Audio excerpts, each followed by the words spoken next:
অসুস্থ মা চেয়েছিলেন যেন ছেলে তার দলকে নিয়ে চ্যাম্পিয়ন হয়, ট্রফি জয় করতে পারে। ছেলে সেই মায়ের চাওয়া পূর্ণ করেছেন, কলকাতাকে চ্যাম্পিয়ন করেছেন, দারুণ পারফরমেন্সও উপহার দিয়েছেন গুরবাজ।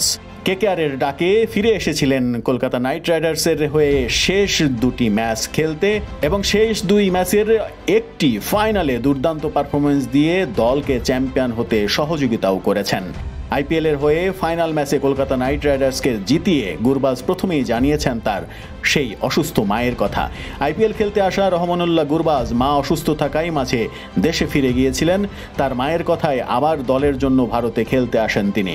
আইপিএল এর শুরুর দিকে প্রথমে একাদশেই সুযোগ হচ্ছিল না গুরবাজের। সে সময় ওপেন করছিলেন ফিল সল্ট এবং সুনীল নারিন।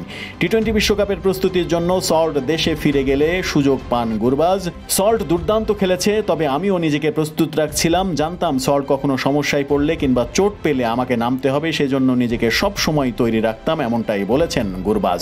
গুরবাজ ফাইনালে 32 বলে 39 রানের দারুণ একটা ঝকঝকে ইনিংস খেলেছেন।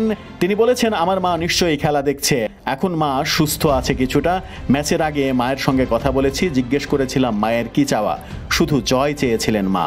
গুরবাজের এই অনুভূতি এবং গুরবাজকে নিয়ে এই তথ্যই ছাপিয়েছে কলকাতার পত্রিকা আনন্দবাজার।